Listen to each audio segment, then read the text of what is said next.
Tonight, an off-duty police officer is disarmed during another brazen robbery targeting a small business.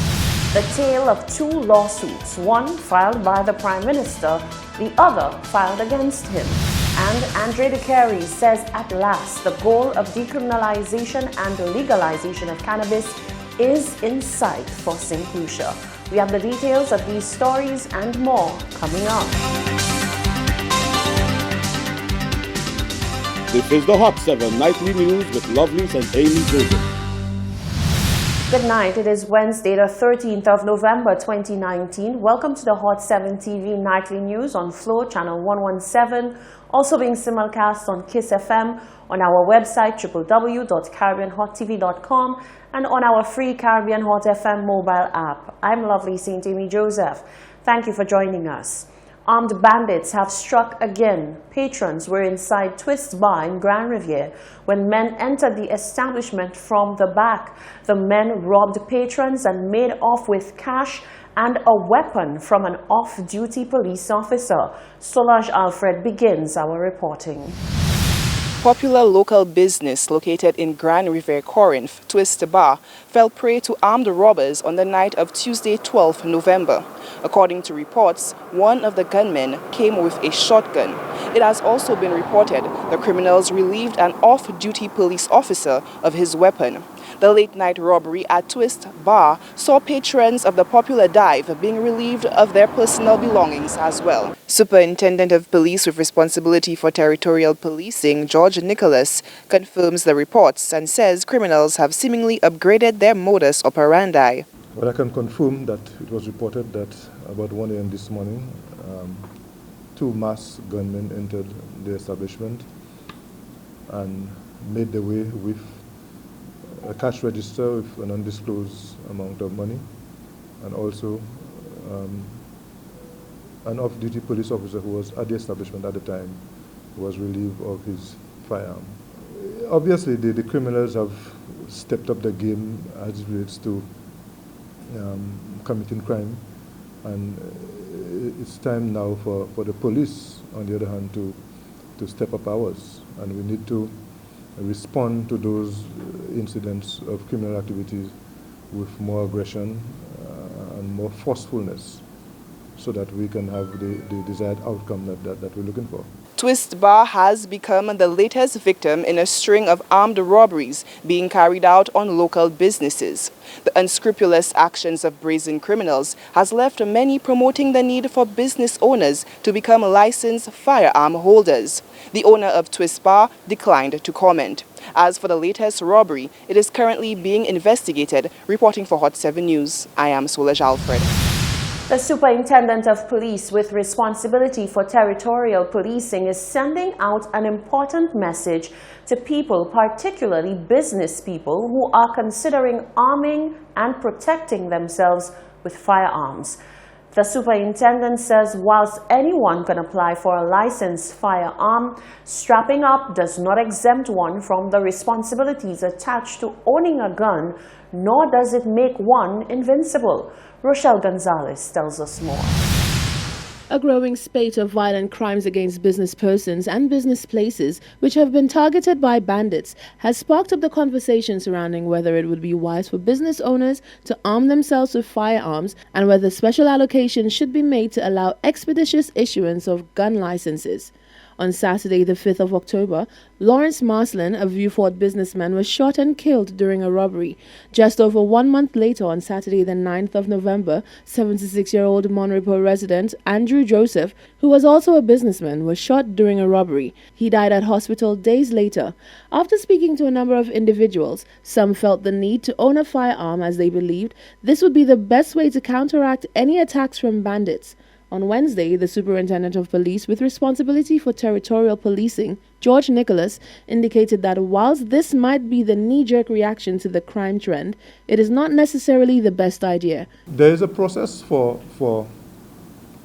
anybody to apply, who wish to own a firearm, to apply, and you go through the process of whether business owner or not. But at the end of the day, owning a firearm does not exempt you or does not prevent you from becoming a victim of crime, because at the end of the day, you still have to be very I'm cautious about the use of that firearm, the way you carry that firearm, and so forth.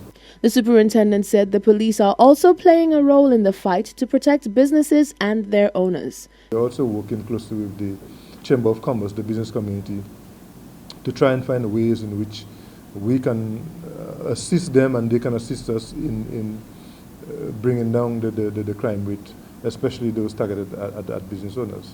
In both cases mentioned, the RSLPF has made arrests of persons in connection to both crimes. Reporting for Hot 7 News, I'm Rochelle Gonzalez. Now we want to hear from you. Given that this is customarily a period of heightened crime, especially targeting business places, many are proposing solutions. Surveillance cameras are a popular recommendation, but some argue that a camera will not save a life when faced with gun-toting criminals. Is the solution for small business owners to become registered firearm holders to safeguard their life and property? Here's what you had to say. In the past month, at least 3 businessmen have been victims to gun crime at the hands of bandits seeking to make a quick buck.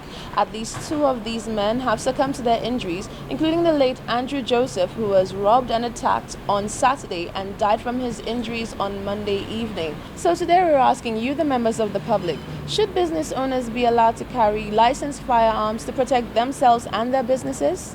For a businessman to have firearms be mandatory for them to have it's not necessarily what it's supposed to be, but I believe that everybody has a right to have a firearm if they go through the right channels and the right processes to get one.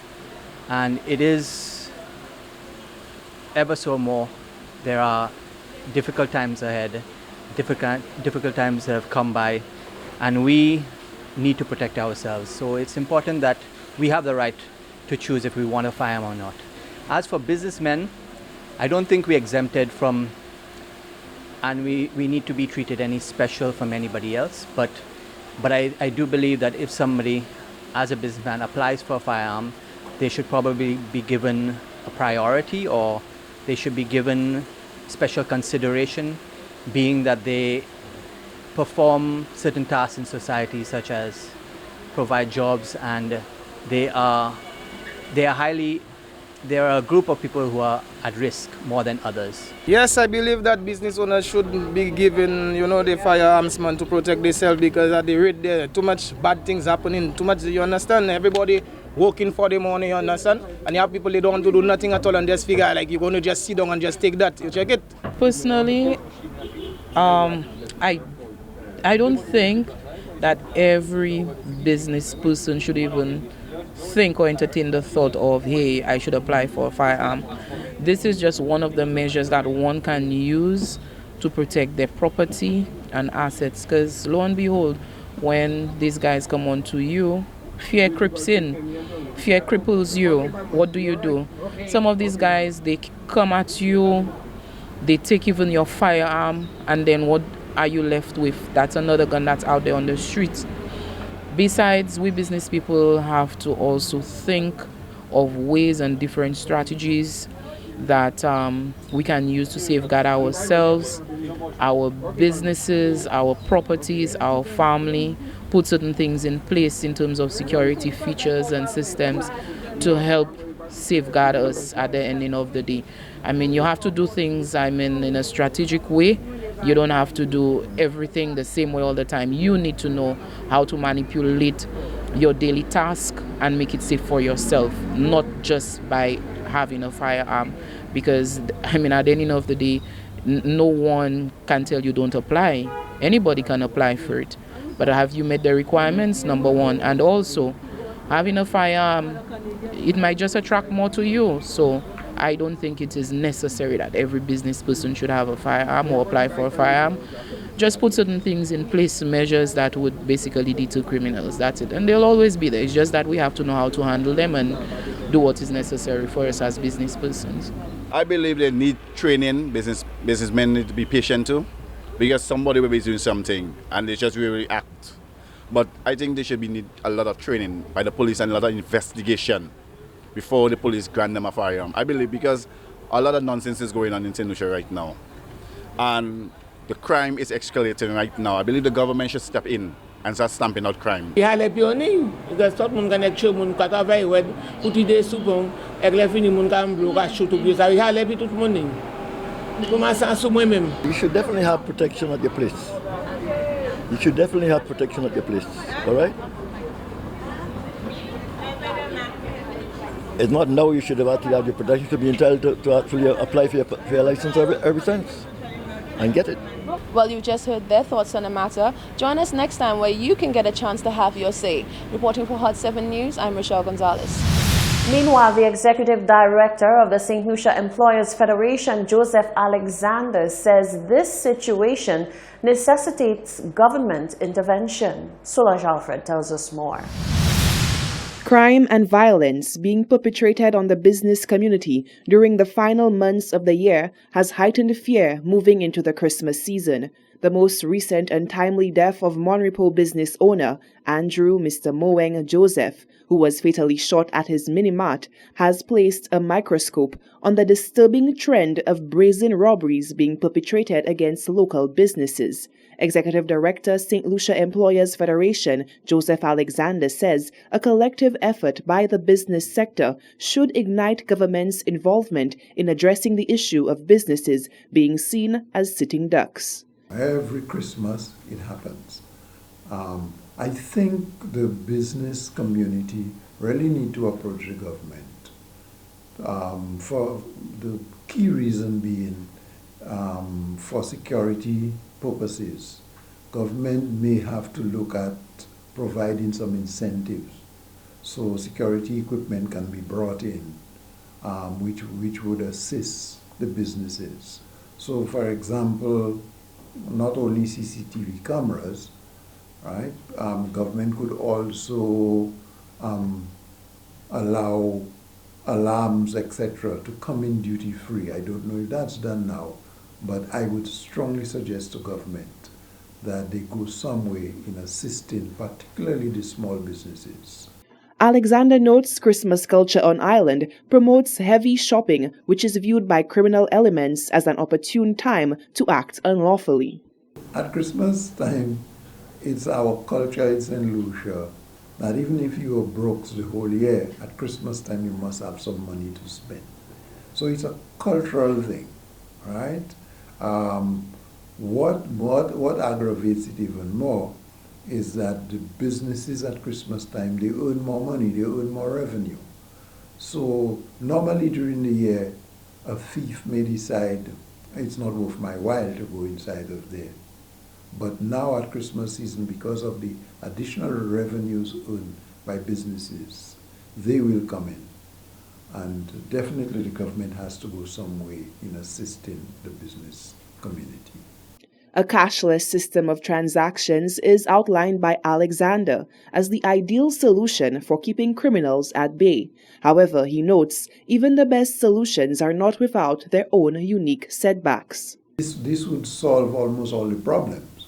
The issue is, though, St. Lucians are not sophisticated enough to go cashless. It's something that will come, but we're not at that stage as yet. But that would be the perfect foil to it. And while we're on it, even the minibus operators are looking at going cashless. And that is the trend of the world, but unfortunately we in St. Lucia have not got to that stage yet. Alexander says, though the costly price tag usually associated with security systems acts as a deterrent to business owners, he says, in the plan of attack, it can mean the difference between life or death. Reporting for Hot 7 News, I am Solange Alfred. This is the Hot 7 TV Nightly News. Still to come, artists up in arms about eco benefits. The Office of the Prime Minister says Alan Shastney will defend his good name against defamation.